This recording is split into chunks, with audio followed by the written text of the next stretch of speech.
What's up? What's up? What's up, everybody? I just thought I would do an off the cuff live. Um, I know this is one of them spur of the moment things, but you gotta love being an owner operator.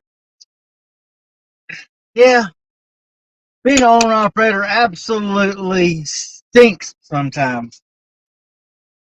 You you wake up, you get up at 2:30 in the morning, you go get you a shower, you get ready for work, you get rolling, you hook up to your trailer, you check everything out.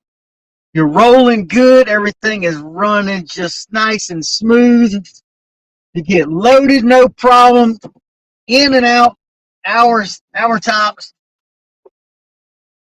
Get on like 70 miles down the road, and lo and behold, what happens? You hear something go pop. And guess what that pop is? Radiator. Gotta love it when the radiator blows and you're stuck on the side of the road. This was one of them moments that it absolutely happened to me. But one thing about being an operator, who do you call? It's on you. You don't call your company and say, "Hey, company, my radiator blew. I just need somebody to come fix me up." What's up? How's it going, everybody? But when an owner operator blows a radiator, you don't call a company. It's up to you to find some way to get it fixed. Company's not going to do it. That's not their job. You're an operator. That is up to you to do this. So here I sit on the side of I-70 in Clairsville, Ohio. I was just climbing the hill outside of Wheeling, West Virginia, running nice and smooth, running about 55. Got up around the curve. Next thing I know, I heard that big old. I looked, thought maybe I blew a tire or something. Looked back in the mirror, didn't see nothing for a second. I started to get ready to pull over, and then I looked back in the mirror again. All I saw was white. Saw the smoke. Then I looked on the tire, saw the tire getting wet. That told me right there, cool it. I just turned the motor off, coasted over into the emergency lane, come to a stop, got out, assessed the damage, and yeah. Good old radiator. Looked around. I thought maybe a hose blew. Couldn't find any leaking hose on the one side, and come over to the main trunk line coming off at the top of the radiator. And that's where she was. Yeah, this blows. And of course, my dumb butt, I've been on the phone. I thought my phone was charged, so I can't use my DJI mic. So I don't have that. Phone's not the best of battery because I've been on the phone trying to get information, trying to find something. But luckily, I got out and I was able to track and see exactly what it was. It was actually the outlet pipe at the top of the radiator, the whole rib where your hose goes on. What's up, Doug? Yep, it absolutely sucks. This is a bad day. But I'm going to jump out real quick and show y'all here exactly what happened. Let's see. Let's flip the camera around. Pardon me, y'all, while I get this flipped around. Come on, you should be flipped. Okay. We got some people coming, so we're going to wait till these go by, and then I'll jump on out past this truck. Okay.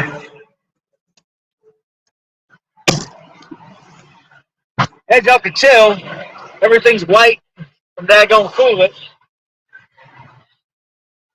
The rib inside of here, coming off the radiator, the hose attached to, you can tell where the hose jumps up. Right here. That whole rib on the inside of here is gone.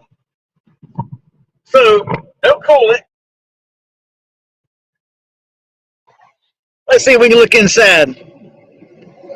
coolant bottle is empty. Not a darn thing in it.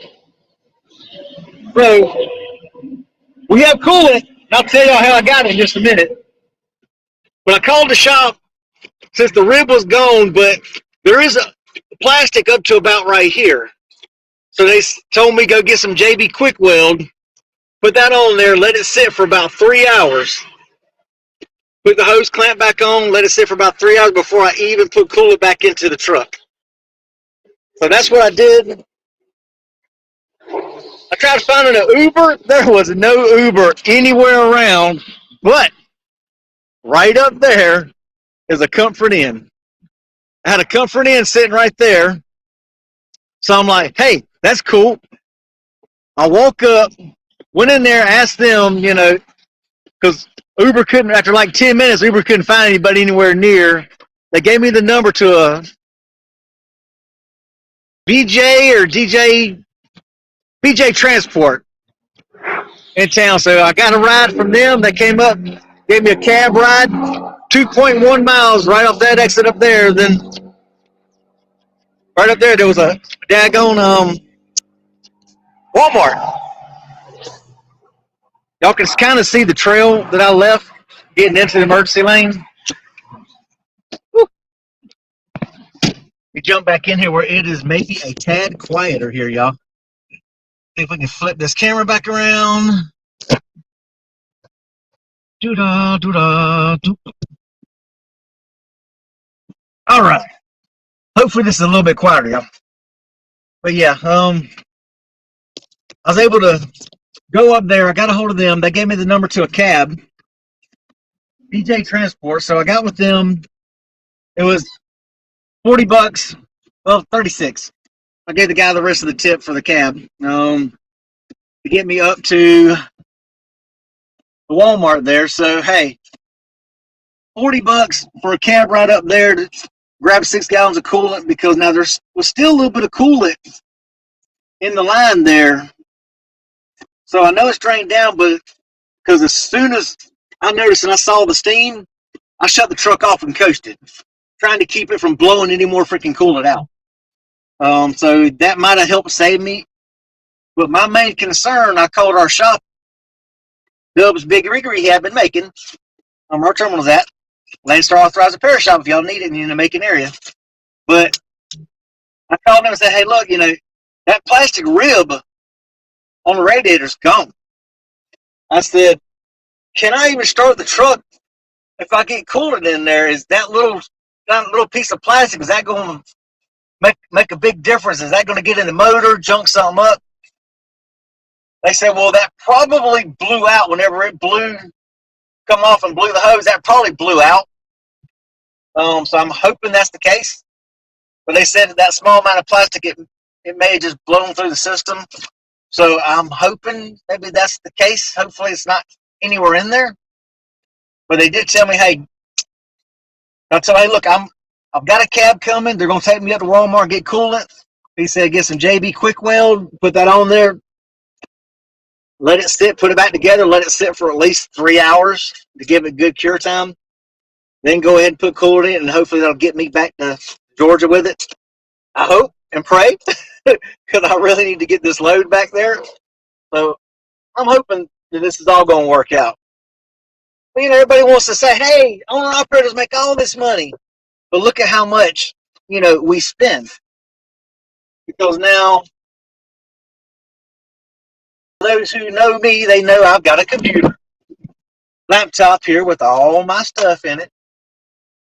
Let's see. See if we can show y'all here. Let's see. Let's flip this around. Give y'all an idea of what I have.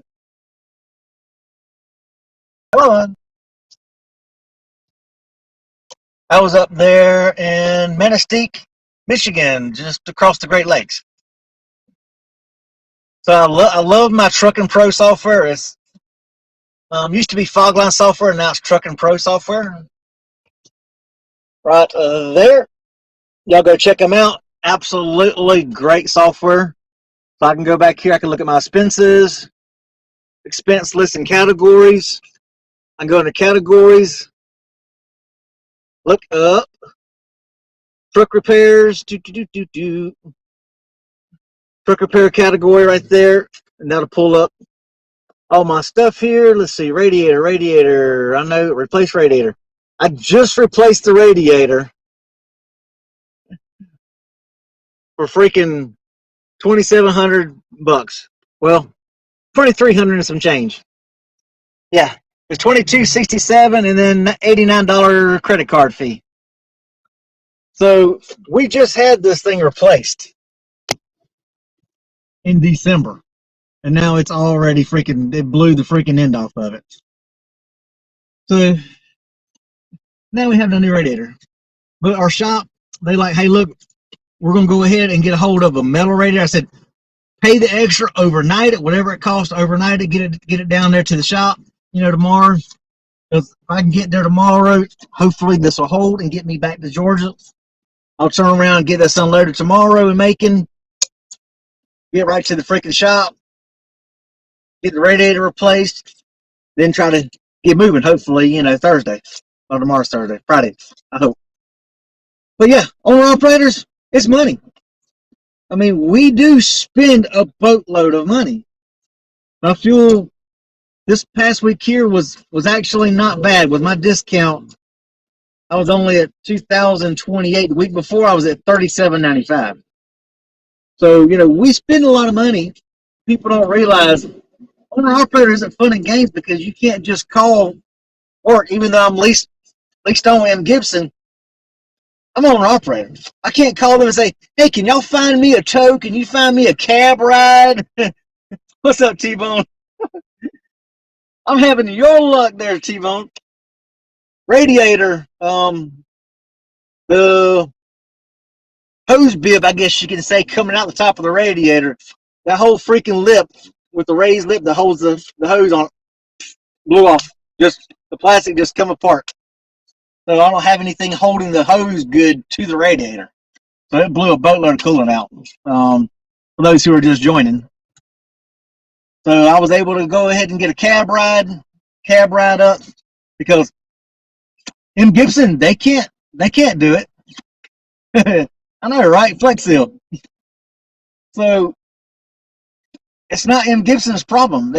I'm the owner operator. That's my job to do whatever, either call TA and whatever, or Flying J, have them bring me coolant for about $400 for a couple miles. Or like I did, I walk up this freaking embankment right up here like I did to the Comfort Inn right here. I called a cab. The cab come. The cab took me. Paid $40 for a cab ride, 2.1 miles down the road. Walmart. He waited outside for me. Got my butt on inside. That's right, duct tape and bubble gum. Yeah, chicken wire. Duct tape cures everything. I'm of the old school. I believe in duct tape. I actually have duct tape on here.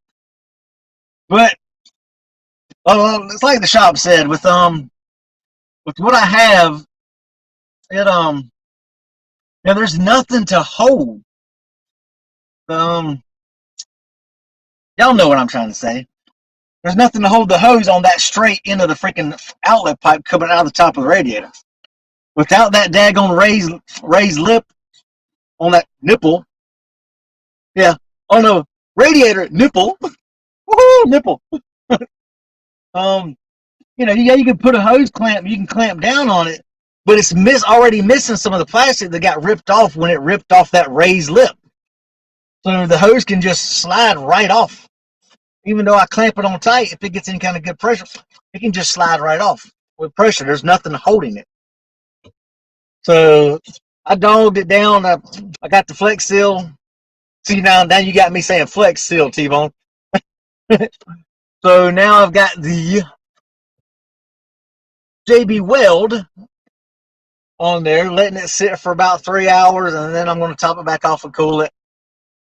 And then try to get rolling. Hopefully it gets me back to Georgia.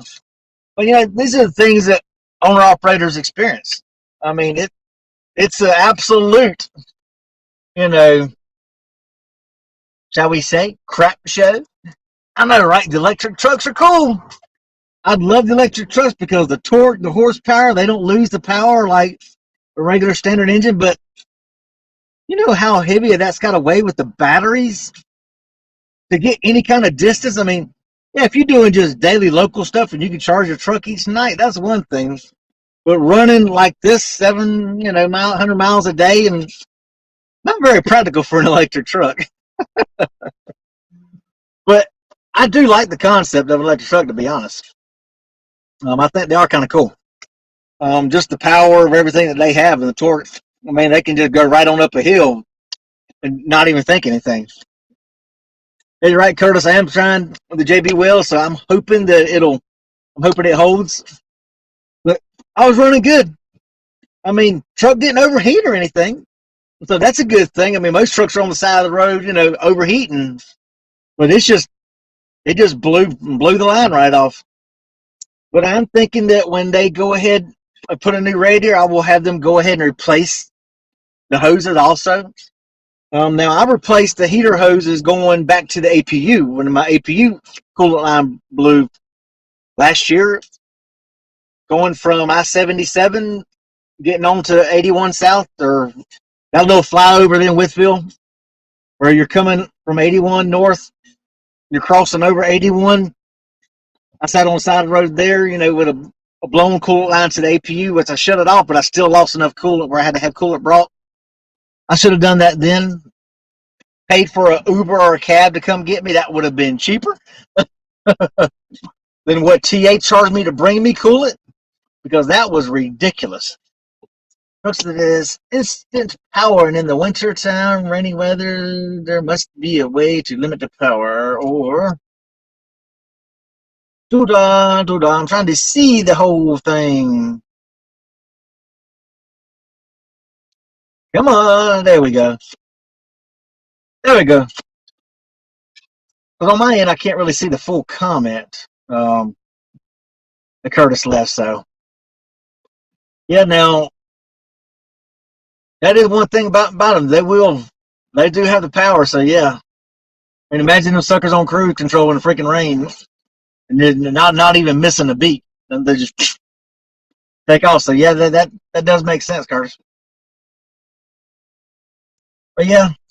So, I'm rolling like all owner-operators do. We do have money set aside for things like this. So you have to, as owner-operator, make sure you put something aside. Like with all my paychecks, I've got 85% of my paycheck from M. Gibson Trucking going into the business checking account, 15% going into the business savings account. So you've got operating cash and you've got savings. So when something happens, you've got something there that you can transfer and you can cover. Of course, I'm trying not to touch the savings because I'm actually trying to save up for a second truck. Once the market goes back down, I would like to get a second truck. So I'm trying not to touch the savings, but it's there, and every owner-operator should do that, because just like when you go to take time off, well, if you got some building savings and you're not making money because you take 2 weeks off or whatever, hey, you can keep paying your paychecks each week. You're not going to miss a paycheck because you keep money to the side. When you have a big kerfluffle, as Judge Judy says, like this right here, you've got something to set aside for it.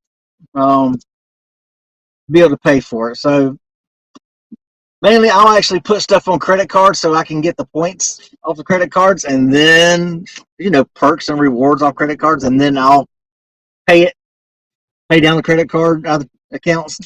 I try to do that. Just like store reward cards, everybody, you try to use the cards, get the points, get the perks, and then you just pay it off. So that's what I try to do. But yeah, I just thought I'd do a quick live showing y'all this sucks. And I was rolling good. I mean, for something just like that's what's so bad. If it was a line, yeah, I could put some flex tape or something, because I've actually got flex tape and all that on the truck. But with it being that actual rib that holds the hose to the radiator, and not having that rib to catch the hose clamp to keep the hose from backing out past it, that kind of hurts. That's kind of a more iffy thing right there. It's almost like you'd be better off if it was just a hose that would blown. flex tape that bad boy, get freaking going, and get to the next freaking Freightliner up here, and then get a new freaking hose for it, and then you're good to go. A hose is a lot cheaper than a radiator. But they're going to try to get me a metal radiator, not a plastic radiator.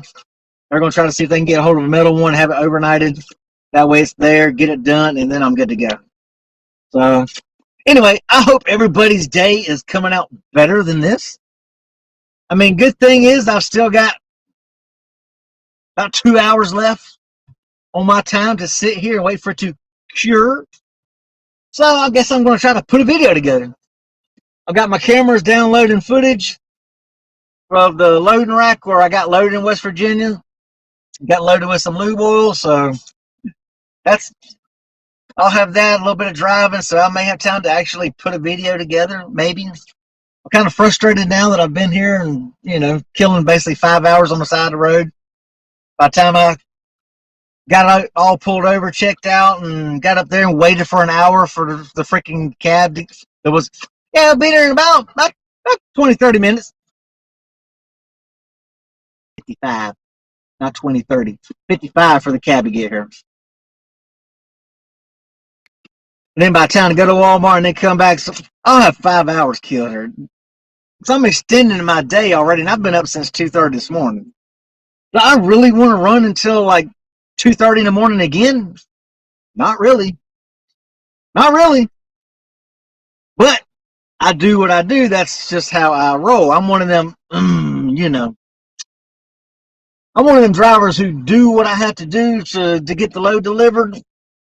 I don't sleep good anyway, so, I guess it kind of works out okay, for that, because if you don't sleep good, hey, you get up and you roll. What's up, Nadia? Nadia's up in the house. I hear your husband's coming on board on the 25th here at M. Gibson. Whoop. We're going to have another driver, y'all, coming on.